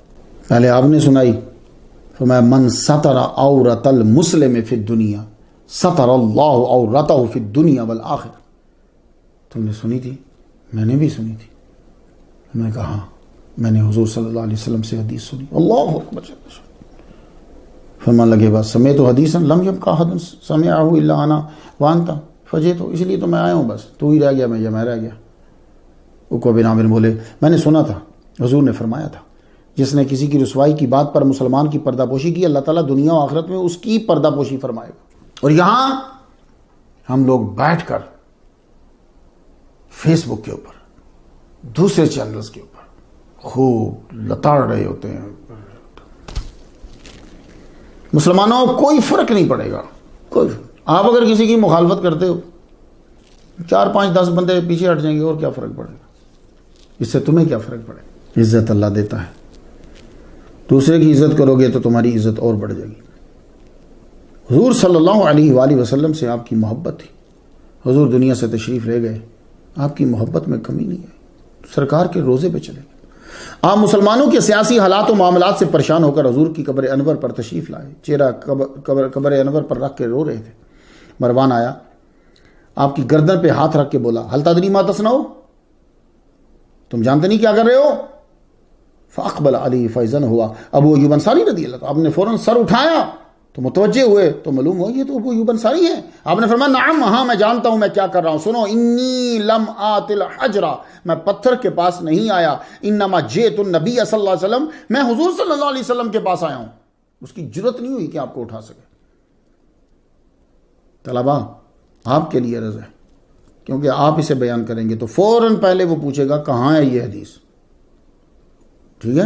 وہ یہ فوراً پوچھے، المعجم الاوسط میں ہے، جامع الصغیر میں ہے، کنز الامال میں ہے، شفاء الاسقام میں ہے، ابن عساکر نے تاریخ دمشق میں بیان کی ہے، مستدرک علی صحیحین نے بیان کی ہے۔ پھر وہ یہ کہے گا، جب آپ جواب دے دیں گے نا 4 5 کتابوں کا، پھر وہ کہے گا یہ صحیح نہیں ہے، تو اس کے پاس ٹھپا ہے، وہ جو مرضی اس کو صحیح کہہ دیتا ہے، جو مرضی جو اس کی اپنی ہے اس کو وہ صحیح کہے گا، تمہارے والی کو ضعیف کر دے گا، اس کے پاس ٹھپا ہوتا ہے۔ تو آپ بولو امام احمد نے بسند حسن اسے روایت کیا، اور اس کو امام ذہبی نے صحیح حدیث کہا ہے۔ تو یہ لوگ کہا کرتے تھے نا قبروں پہ جانے والے مشرک ہوتے ہیں۔ مسجد نبوی میں حضرت ابو ایوب انصاری رضی اللہ تعالیٰ نے امامت کروائی ہے۔ آپ حضرت علی کے دیوانے تھے ابو ایوب انصاری، ظاہر ہے ان سے محبت جو ہے وہ ایمان کی علامت ہے۔ جب سبائیوں باغیوں نے حضرت عثمان غنی رضی اللہ تعالیٰ عنہ کے مکان کا محاصرہ کیا ہوا تھا تو سعد بن زید نے حضرت علی سے کہا آپ مسجد نبوی میں امامت کروائیں، آپ نے انکار کر دیا۔ امامت تو اچھا کام ہے، انکار کیوں کیا؟ بھئی ہر اچھا کام دیکھ کے کرنا ہوتا ہے نا۔ اس وقت اگر امامت کرواتے تو سب نے کہنا تھا علی نے قتل کروایا حضرت عثمان غنی کو، تو پھر آپ نے فرمایا تم خالد بن زید سے بولو نماز پڑھائیں۔ ابن اسیر لکھتے ہیں کہ عوام کو اس دن معلوم ہوا کہ ابو ایوب انصاری رضی اللہ تعالیٰ عنہ کا اصلی نام خالد بن زید ہے۔ تو یہ کئی روز مسجد نبی میں امامت کرواتے رہے۔ حضرت علی رضی اللہ تعالیٰ عنہ نے جب انہوں نے حکومت سنبھالی تو آپ کا وظیفہ 5000 سے 80,000 دراہم کر دیا سالانہ۔ جو بدری تھے نا ان کو 5000 سالانہ ملتا تھا حضرت عمر کی طرف سے، اور آپ کے غلاموں کی تعداد 8 سے 40 کر دی۔ حضرت علی رضی اللہ تعالیٰ عنہ نے آپ کو 36 ہجری میں مدینہ المنورہ کا امیر مقرر کیا۔ یہی وجہ ہے کہ آپ جنگ جمل اور صفین میں موجود نہ تھے۔ کچھ نے آپ کی شرکت کی روایت بھی لکھی ہے، مگر جنگ نہروان میں آپ کی شرکت پر سب متفق ہیں۔ حضرت امیر معاویہ سے صلح کرنے کے بعد خارجیوں نے حضرت علی کو کافر قرار دے دیا، تو حضرت علی نے اپنی طرف سے ایک بار ان کو سمجھانے کے لیے حضرت ابو ایوب انصاری رضی اللہ تعالیٰ عنہ اور حضرت قیس بن سعد کو بھی بھیجا کہ ان کو سمجھاؤ۔ یہ دونوں حضرات خارجیوں کے لیڈر عبداللہ بن وہب الراسی کے پاس گئے اور سمجھایا کہ مسلمانوں کو قتل کرنے سے باز آؤ، کسی کو حاکم بنانا جھگڑے میں عین قرآنی مسئلہ ہے۔ مگر خارجیوں کے والد والدہ اور اولاد کی ایک مصیبت بڑی ہے، وہ اپنے خلاف کسی قرآنی آیت کو نہیں مانتے اور کسی حدیث کو نہیں مانتے، اور بہت سے جید صحابہ نے انہیں فاسد عقیدے سے تائب ہونے کی دعوت دی، مگر وہ باز نہ آئے۔ اپنے علاوہ وہ سب کو کافر جانتے تھے. جیسے عبد الوہاب نجدی جو تھا، محمد بن عبد الوہاب نجدی، وہ اپنے علاوہ سب کو کافر سمجھتا تھا. سیم یہی خارجیوں کی عادت تھی. تو نتیجہ کیا نکلا کہ نہروان کے مقام پہ جنگ ہوئی. آغاز ہی میں 1000 نے توبہ کر لی، چھوڑ کر چلے گئے. 4000 مقابلے پہ آئے، یہ جم کر لڑے، مگر حضرت علی کو ہرا نہ سکے. اس جنگ میں حضرت ابو ایوب انصاری رضی اللہ تعالیٰ عنہ نے بڑی جواں مردی کا ثبوت دی. اگلی صفوں میں تھے، سالار تھے.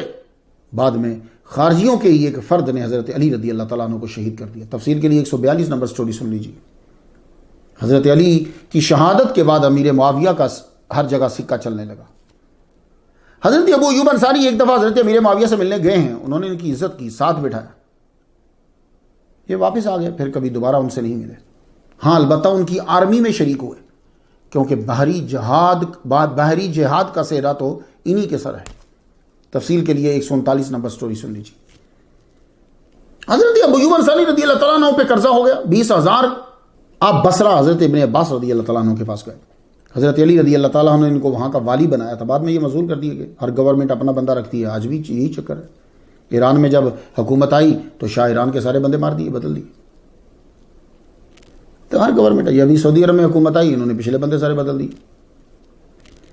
ہر گورنمنٹ اپنا بندہ رکھتی ہے. ابن عباس نے پھر وہیں رہ کر دین اسلام جو ہے پڑھایا. انشاءاللہ 192 پہ تذکرہ کریں گے ان کا، آپ تیار رہیے گا. آپ جب ابن عباس رضی اللہ تعالیٰ عنہ سے ملے تو انہوں نے بڑی عزت سے، محبت سے، عقیدت سے خوش آمدید کہا، اور ایک جملہ کہا، مضیف رسول اللہ، ہم آپ سے وہی سلوک کریں گے جو آپ نے ہجرت کے وقت حضور سے کیا. گھر خالی ہے، جب تک چاہو رہو. ہاں یہ بتاؤ آپ پہ قرضہ کتنا ہے؟ فرمایا 20,000. آپ نے ان کی خدمت میں 40,000 دراہم کا نذرانہ پیش کیا، اور ساتھ میں خدمت کے لیے 20 غلام دیے، اور کہا جو کچھ گھر میں ہے آپ کے تصرف میں. اللہ اکبر جل شانہ. حضرت ابو ایوب انصاری رضی اللہ تعالیٰ عنہ حضرت علی کے دیوانے ہیں. آپ کی طرف سے امام، آپ کی طرف سے امیر بنے، آپ کی طرف سے لشکر کے سالار بنے، تو پھر یہ حضرت امیر معاویہ کے لشکر میں جا کر کیوں شامل ہو گئے؟ طلبہ آپ سے بات ہے، مخالفت نہیں ہے نہ کوئی اعتراض کسی پہ. وہاں کیوں جا کے شامل ہو گئے؟ اس کی وجہ یہ ہے کہ آپ کو جہاد کا بڑا شوق تھا. آپ نے حضور صلی اللہ علیہ وسلم کے ساتھ ہر جہاد میں شرکت کی. بری تو کر چکے تھے، بحری کا موقع نہ ملا آپ کو. بحری جہاد کی برکت حاصل کرنے کے لیے آپ کو حضرت امیر معاویہ کے لشکر میں شامل ہونا پڑا. حضرت امیر معاویہ نے حضرت عمر کو تجویز دی کہ روم پر مکمل فتح حاصل کرنی ہے تو ہمیں نیول آرمی بنانی پڑے گی. منظوری نہ ملی. حضرت عثمان غنی کے دور میں اجازت مل گئی. آپ نے بحری آرمی اور جہازوں کی تیاری کا آرڈر دے دیا. جہاز تیار کیے، 20 جہاز تیار ہوئے. 27 ہجری میں قبرص پر حملہ کر دیا، سائپرس جسے کہتے ہیں. اس لشکر کی قیادت کر رہے تھے حضرت امیر معاویہ. لشکر اسلام کو فتح ہوئی. سائپرس والوں نے 7,000 دینار سالانہ دینے کی شرط پر صلح کر لی. 28 ہجری میں مکمل قبضہ ہو گیا سائپرس پر. سائپرس جو ہے وہ آپ کو نظر آئے گا، ترکی آپ جاؤ تو قریب ہی پڑتا ہے. اسی لشکر میں حضرت ابو ذر، ابو دردہ، ام حرام بھی اسی لشکر میں تھیں، اور حضرت امیر معاویہ کی زوجہ فاختہ بنت قرازہ بھی تھی. یہ چیزیں کبھی آپ کو بتائیں کیوں؟ یہ اگر چیزیں بتائیں گے نا تو پھر وہ جو روز بول رہے ہوتے ہیں نا، وہ لڑائی میں ذرا زور کم ہو جائے گا آپ کے ذہن میں. حضرت علی کے چاہنے والے، ان کی آرمی اور حلقہ کے لوگ حضرت امیر معاویہ کی آرمی میں کیوں شامل ہو رہے تھے؟ وجہ یہ تھی کہ حضور نے فرمایا، بخاری شریف کتاب الجہاد وسیع. ذرا غور سے سنیں تاکہ طلبہ آپ کو معلوم ہو جائے کہ حضور علم غیب جانتے ہیں، اور اللہ کی دی ہوئی طاقت سے یہ بھی جانتے ہیں کہ کون کب کہاں مرے گا. حضور صلی اللہ علیہ وسلم اپنی رضائی خالہ عبادہ بن الصامت کی زوجہ حضرت ام حرام بنت ملحان کے گھر تھے. ہجرت الوداع کے بعد کی بات ہے یہ طلبہ. آپ ان کے گھر گئے، انہوں نے کھانا پیش کیا. کھانا یہ دوپہر کا وقت تھا تو آپ پھر قیلولہ فرمایا، سوئے. تھوڑی دیر کے بعد مسکراتے ہوئے اٹھ پڑے. وہ پوچھتی ہیں کس چیز نے آپ کے چہرے کو مسکرانے والا بنا دیا؟ فرمایا میں نے خواب میں اللہ کے کچھ بندے دیکھے جو سطح سمندر پر یوں جا رہے ہیں جیسے تخت پہ بادشاہ بیٹھتے ہیں. اول جیشن، سرکار نے فرمایا اول جیشن من امتی یغزون البحر قد اوجبو، میری امت سے بحری جہاد کے لیے جانے والا پہلا لشکر اپنے لیے جنت واجب کر چکا. اب ریزن طلبہ تو آپ سے کو پوچھے تو یہ ریزن ہے کہ حضرت علی کے لشکر والے حضرت امیر معاویہ کے لشکر میں شامل کیوں ہوئے. ایک یہ حدیث. تو قالت ام حرام، تو بنت ملحان نے پوچھا یا رسول اللہ انا فیہم قال انت فیہم. انہوں نے کہا یا رسول اللہ میں اس لشکر میں ہوں گی؟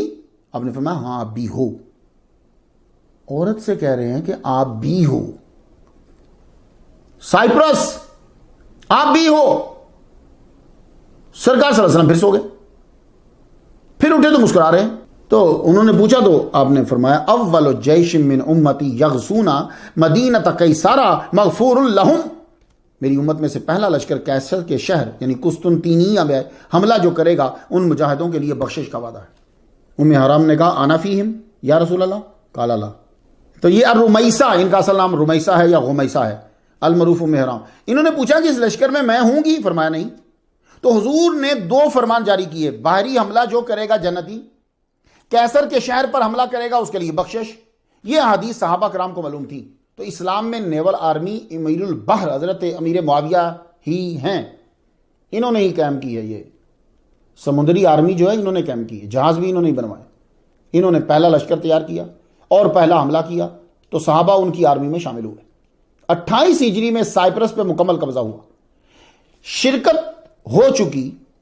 ام حرام واپس آ رہی تھی کہ خچر سے یا گھوڑے سے گر پڑی تو گردن کی ہڈی ٹوٹنے کی وجہ سے وہیں شہادت حکمی ہو گئی. آپ کا مزار آج بھی سائپرس میں ہے. میرے نبی کی نظر دیکھیے، فرمایا تو پہلی میں ہے. اب بحری جہاد کا سلسلہ شروع ہو گیا، بلکہ سور میں، عکا میں، طرابلس میں جہاز سازی کے کارخانے امیر معاویہ نے مقرر کر دیے. انطاکیہ طرطوس کے درمیان پائے جانے والے تمام جو قلعہ تھے، قلعہ جات سارے فتح کر لیے گئے. تو جہاد کی محبت اور ان احادیث کی فضیلت کو پانے کے لیے حضرت ابو ایوب انصاری رضی اللہ تعالیٰ عنہ شامل ہو گئے ان کی آرمی میں. اب یہاں آرمی میں، امیر معاویہ کی آرمی میں رہتے ہوئے بھی تبلیغ کرتے تھے، ڈرتے نہیں تھے کسی سے. ایک واقعہ سنا تھا میں. ایک سمندری سفر میں امیر تھے عبداللہ بن قیس خزاری. حضرت ابو ایوب گزرے تو قیدیوں کی تقسیم ہو رہی تھی. پاس ہی کھڑی ایک عورت جو ہے وہ رو رہی تھی. آپ نے پوچھا اس عورت کا کیا مسئلہ ہے؟ آپ کو بتایا گیا اس کا بیٹا اس سے جدا کر دیا گیا. آپ نے قیدیوں سے اس کے بیٹے کو بلایا اور عورت کے سپرد کر دیا. کسی کو بولنے کی ہمت نہیں ہوئی. کون نہیں جانتا تھا یہ مضیف رسول ہیں، مگر امیر لشکر کو یہ اطلاع دی گئی کہ آپ نے مداخلت کی ہے. تو آرمی میں یہ چیز اچھی نہیں سمجھی جاتی. اس نے آپ کو بلا کر پوچھا کہ آپ نے ایسا کیوں کیا؟ تو آپ نے فرمایا میں نے حضور صلی اللہ علیہ وآلہ وسلم سے سنا ہے من فرق بین والدۃ و ولدها فرق اللہ بینہ و بین احبیہ یوم القیامہ. یہ بلوغ المرام میں کتاب البیوع کے اندر ملے گی، مسند احمد میں بھی ہے اور ترمذی میں بھی. جس نے ماں سے اس کا بچہ الگ کیا، قیامت کے دن اللہ اس کے اور اس کے پیاروں کے درمیان تفریق کر دے گا. تو آپ نے باہری جہاد میں حصہ لیا. اب دوسری حدیث جس سے مراد قسطنطینیہ ہے، یہ قسطنطینیہ شہر کو فتح کرنا تھا. آپ نے جب سنا کہ حضرت امیر معاویہ کا لشکر جا رہا ہے، یزید کی امارت میں جا رہا ہے، تو آپ بڑھاپے اور نکاہت کے باوجود شامل ہو گئے. کیونکہ حضور نے فرمایا تھا، مفہوم یہ ہے کہ میری امت کا پہلا لشکر جو قیصر کے شہر پہ حملہ کرے گا بخشا ہوا ہے. تو جب مسلمانوں کا لشکر چڑھائی کے لیے بڑھا، آپ کی عمر 80 سال تھی. اندازہ 48 ہجری کو لشکر روانہ ہوا. جانتے ہو کون کون تھے اس لشکر میں؟ عبداللہ ابن عباس، اگلا لیکچر انہی پہ ہے انشاءاللہ. عبداللہ ابن عمر، عبداللہ بن زبیر، حضرت ابو ایوب انصاری رضی اللہ تعالیٰ عنہ. حضرت ابو ایوب انصاری شدید بیمار ہو گئے، چلنا دوبار ہو گیا. آپ نے کہا مجھے چارپائی پہ لٹا کے اپنے ساتھ ساتھ اگلی صفوں میں رکھتے جاؤ، مجھے راہ میں مت چھوڑنا. جو جو تمہاری صفیں آگے بڑھتی جائیں میرا جسم بھی آگے بڑھاتے جانا، تاکہ میری شمولیت ہو جائے ان میں. اور اگر میں فوت ہو جاؤں تو پھر اذهبوا بجسمانی بعیدا بعیدا فی ارض روم، لیتے جانا آگے لیتے جانا، جہاں جا کے رکو تو ادفنونی ہناک، وہاں مجھے دفنا دے. یعنی جہاں تم آگے نہ جا سکو نا، پھر وہاں دفنا دے. لشکر امیر معاویہ آپ کو برکت کے لیے اپنے ساتھ رکھتا، ورنہ مریض آدمی کو پیچھے چھوڑ دیتے ہیں. بھائی برکت کے لیے ساتھ رکھا. اگلی صفوں میں بڑے احترام اور عقیدت کے ساتھ رکھا. قسطنطینیہ کا حدود اربع اور ان کی جنگی صلاحیتوں کا توڑ مسلمانوں کے پاس نہیں تھا، اس لیے خاطر خواہ کامیابی نہ. حضرت ابو ایوب انصاری رضی اللہ تعالیٰ عنہ کا وصال ہو گیا تو آپ کی وصیت کے مطابق چند جوانوں نے قلعہ کی دیوار کے پاس، یہاں تک وہ پہنچ پائے تھے، آگے نہیں بڑھ پا رہے تھے، تو قلعہ کی دیوار کے پاس جا کے زمین کھودی. رات کو زمین کھود کے آپ کو، اب ایک کتاب میں نے یہ پڑھا کہ یزید نے آپ کا جنازہ پڑھا ہے، تو واقعی نے بھی یہ لکھا. تو وہاں جا کے جو ہے وہ دفنا دیا. دفنایا تو اوپر سے امیر لشکر یا سربراہ مملکت جو ہے وہ دیکھ رہا تھا. اب مسلمان دفنا کے کھڑے رہے کہ یار یہ کچھ کر نہ دیں. ٹائم بھی سہارا ہی کا تھا تو کچھ ہی تھوڑی دیر کے بعد سپیدی بھی نمودار ہو گئی. اب وہ اوپر سے دیکھتا ہے, کہتا کیا کر رہے ہو یہاں, تم نے رات کو کچھ کیا ہے؟ تو انہوں نے یہ کہا, سنو, انہوں نے کہا یا امیر لشکر کی طرف سے لیٹر آیا, یہ ہمارے نبی کے بڑے صحابہ میں سے, یہ ان کی قبر مبارک ہے, اگر تم نے بے حرمتی کی تو پھر ری ایکشن کو جارحیت مت کہنا. یہ بہت بڑا جملہ جناب. اگر تم نے چھیڑخانی کری, 7 سال محاصرہ رہا جناب, مگر قسطنطینیہ فتح نہ ہوا. مسلمان آرمی بیمار ہو گئی, سمندر کا موسم راس نہ آیا, انہیں واپس چلا. مگر حضرت ابو ایوب انصاری رضی اللہ تعالیٰ عنہ نے وہیں ڈیرا لگا لیا. آپ کی قبر مبارک, شروع میں تو عیسائی خود ہی محافظ بن گئے, آتے دعا مانگتے, بارش نہ ہوتی تو بارش کی دعا آپ کی قبر کے پاس مانگتے, مگر آہستہ آہستہ مسلمان کی قبر ہونے کی وجہ سے اگنور ہونے لگی. 800 سال تقریباً گزر گئے. مدینہ کیسر کی حدیث کی نوید پانے والا ایک فاتح اٹھا, جس نے اس ناقابل تسخیر علاقے کا مطالعہ کیا اور قسطنطینیہ کو فتح کر لیا. اس کا نام ہے سلطان محمد فاتح. اسے معلوم تھا کہ یہاں حضرت ابو ایوب انصاری رضی اللہ تعالیٰ عنہ کی قبر مبارک ہے, جگہ معلوم نہیں تھی. اپنے مرشد, مربی, استاد آق حضرت شمس الدین رحمت اللہ علیہ سے عرض کی کہ آپ بتلائیں قبر مبارک کہاں ہے. وہ پھر بیٹھ گئے, عبادت میں رات گزاری. انہیں کشف سے معلوم ہوا, اور خواب کے اندر جب آخری آدمی, بعض اوقات نا یہ کیفیت چند بندوں پہ وارد ضرور ہوئی ہوگی کہ وہ انہیں ایسا فیل ہوتا ہے جیسے ہم یہ چیز جاگتے ہوئے ہی دیکھ رہے ہیں لیکن وہ سوئے ہوئے ہوتے ہیں. بلکہ وہی کیفیت, یہ کیفیت زیادہ تر فجر کے وقت ہوتی ہے. جو عبادت کرتے ہیں ان کے ساتھ ایسا ہوتا ہے, ان کو چیز دکھ جاتی ہے. ایسا نے حضرت ابو ایوب انصاری رضی اللہ تعالیٰ عنہ خود فرما رہے ہیں کہ میری قبر یہی ہے جہاں سے نور نکل رہا ہے. صبح سلطان فاتح آیا, پوچھا تو شیخ شمس الدین رحمت اللہ علیہ آپ نے بتایا یہ ہے قبر ان کی, یہاں وہ مدفون ہے. تو اس نے ایک درخت لے کر یہاں لگایا پاؤں کی طرف, ایک درخت جو ہے وہ سر کی طرف لگایا. اب آپ کو پتہ ہے بعض اوقات آدمی چپ تو ہو جاتا ہے, وہ قلب اطمینان قلب جو ہے نا وہ بڑا مسئلہ بن جاتا ہے. پھر دوبارہ کہ ایک دفعہ پھر چیک کر لو. وہ دونوں درخت اکھاڑ کے نا, جو پاؤں والا تھا وہ بھی لیا, وہ ادھر لگا دیا. آج وہ درخت مسجد کے صحن میں ہے, وہ جو بڑا سا موٹا تھا نا وہ وہی ہے. ایک اٹھا کے ادھر قبرستان پہ لگا دیا, وہ جو لیفٹ سائڈ پہ قبرستان ہے, آپ اگر گئے ہیں وہاں بھی وہ بہت بڑا وہ لگا دیا. ہفتہ 2 ہفتے گزر گئے, پھر بلایا, جناب وہ تو جگہ تو نظر سے اوجھل ہو گئی ہے, کون سی جگہ ہے؟ تو شیخ شمس الدین رحمۃ اللہ علیہ دوبارہ آئے, دوبارہ آ کر پھر بیٹھے. صبح فجر کے وقت انہوں نے کہا یہ جگہ ہے. تو اب سلطان فاتح کو یقین ہو گیا کیونکہ وہی جگہ تھی جو انہوں نے پہلے بتائی ہوئی تھی. اللہ اکبر جل شانہ. تو سلطان فاتح, پورا ملک فتح ہو گیا. تو وہاں شیخ شمس الدین رحمۃ اللہ علیہ نے اپنی تلوار یا حضرت عثمان غنی کی تلوار یا جو بھی تلوار جو ہے وہ پیش کی. وہ سلسلہ آج تک چلا رہا ہے. ترک کا جو بھی خلیفہ ان کے بعد بنتا تھا یا اس کے بعد جو بھی صدارت سنبھالتا تھا, وہ سنبھالنے کے بعد یہاں ضرور حاضری دیتا ہے. یہی وجہ ہے کہ طیب اردگان بھی آپ کو نظر آیا کہ طیب اردگان انتخاب جیتنے کے بعد حضرت ابو ایوب انصاری رضی اللہ تعالیٰ عنہ کی قبر انور پہ حاضر ہوا. 5 سال کے بعد آپ کی قبر مبارک کے ساتھ جو ہے وہ مسجد بنائی گئی. حضرت ابو ایوب انصاری رضی اللہ تعالیٰ عنہ کی قبر آج محفوظ ہے.